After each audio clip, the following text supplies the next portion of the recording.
ሰላም ሰላም ውድ ቻናሌ ቤተሰቦች ሁሉ ሰላም ነው? እግዚአብሔር ይመስገን እኔ ጋር ሁሉ ሰላም ነው።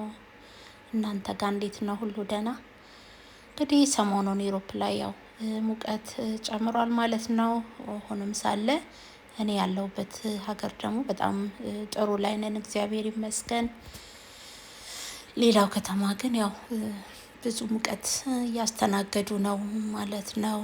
ስለዚህ በዚህ ጊዜ እንግዲህ ምን ማድረግ እንዳለብን ያው ብዙ ጎግል ላይ ሰርች በማድረግ ብዙ ኢንፎርሜሽን ማግኘት እንችላለን። በዋናነት ሳሳ ያለ ልብስ በመልበስ አብዝተን ፈሳሽ ውሃ ነገር በመጠጣት ቀዝቃዛ ውሃ በመነከር ጊዜውን እንግዲህ ማሳለፍ ይገባናል ማለት ነው። እንግዲህ ሁሉንም ጊዜ እንዳመጣጡ መቀበል አለብን። እኔ ግን የሚገርማችሁ ነገር የተፈጥሮ ነገር ግን ይገርማልና በቃ ማድረግ የፈለጋችሁበትን ቦታ መንቀሳቀስ እንደማትችሉ ነው። አያችሁ የእግዚአብሔር ስራ። ሰው በኃይሉ ምንም ነገር ማድረግ አይችልም። ነገስታት በኃይላቸው ምንም ነገር ማድረግ አይችሉም። የሰው አቅም ትንሽ ነው። የሰው ጉልበት ትንሽ ነው። የሰው ጥበብ ትንሽ ነው። የእግዚአብሔር ጥበብ ግን ትልቅ ነው። የእግዚአብሔር እውቀት ትልቅ ነው። ስለዚህ ሰው ከእግዚአብሔር ሲርቅ፣ ከእግዚአብሔር ሲሸሽ፣ የእግዚአብሔርን ሀሳብ ሲጋፋ ምድር በማይመች ነገር ውስጥ ታልፋለች። ህዝብ ይጨነቃል ማለት ነው። እና ለዚህም የሚያስፈልገው ወገኖቼ ያው ንስሐ ነው። ወደ እግዚአብሔር መቅረብ፣ ወደ እግዚአብሔር መጠጋት፣ እግዚአብሔርን መፈለግ። ገንዘቤ ነው፣ እውቀቴ ነው፣ ጥበቤ ነው፣ ይሄ ነው የሚባለውን የቆመውን ጣዖት ሰብሮ ሰው ወደ እግዚአብሔር ሲመለስ ፍጥረትም ወደ ሰው ትመለሳለች ማለት ነው። ስለዚህ ለምድራችን የሚያስፈልገው ንስሐ ነው። እግዚአብሔርን መፍራት ነው። እግዚአብሔርን ፈርተን ባልተመላለስንበት፣ እግዚአብሔርን እንደ አምላክነቱ ባላከበርንበት፣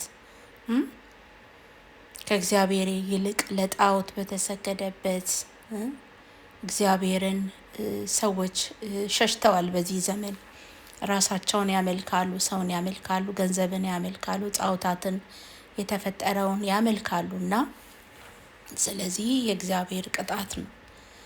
ከዚህ ደግሞ ለማምለጥ ወደ እግዚአብሔር መቅረብ፣ ንስሐ መግባት፣ መጸለይ፣ መጽሐፍ ቅዱስን ማንበብ ነው ማለት ነው እና በፊት የማናየው የሌለ ነገር ሲከሰት የተፈጥሮ ስለሆነ ከእግዚአብሔር የመጣ ስለሆነ እግዚአብሔር ደግሞ በንስሐ ስንቀርብ ይመለሳል እና የሚገርማችሁ ያለፈው አመት ደህና ነበረ። ዘንድሮ ግን በስፔን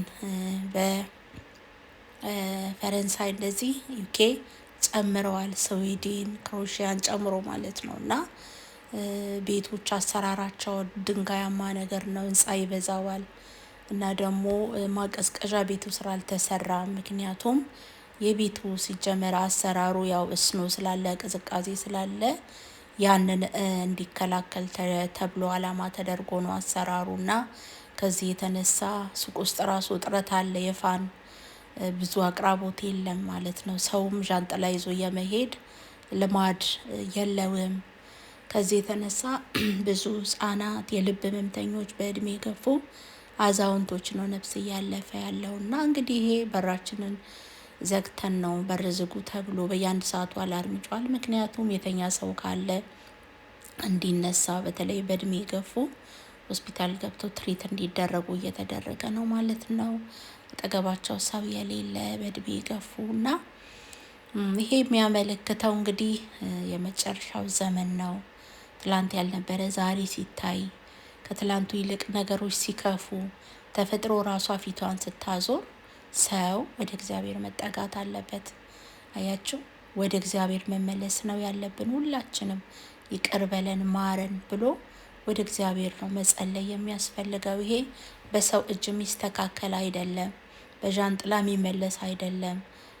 ምንም ነገር ከማድረግ የሚከለክላችሁ ነው እና ጨረሩ እንኳን ቤቱ ሲገባ ምን ያህል ቤቱን እንደሚያሞቀው። ስለዚህ በር ተዘግቶ ምን ትዝ እንዳለኝ ታውቃላችሁ?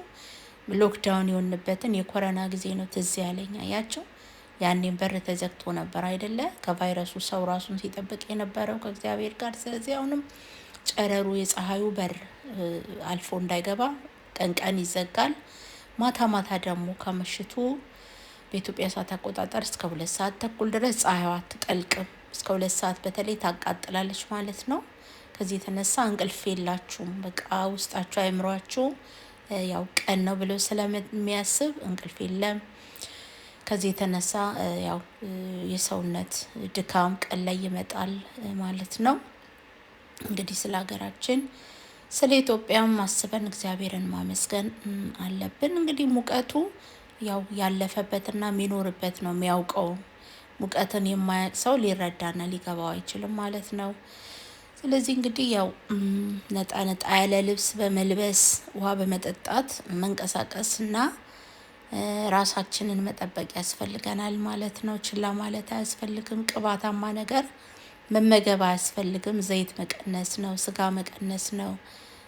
የእንስሳት ተዋጽኦ ቀንሶ ወደ አትክልትና ብዙ ፈሳሽ ሾርባ ያለው ነገር ብንጠቀም ጥሩ ነው ብዬ እንግዲህ አስባለሁ።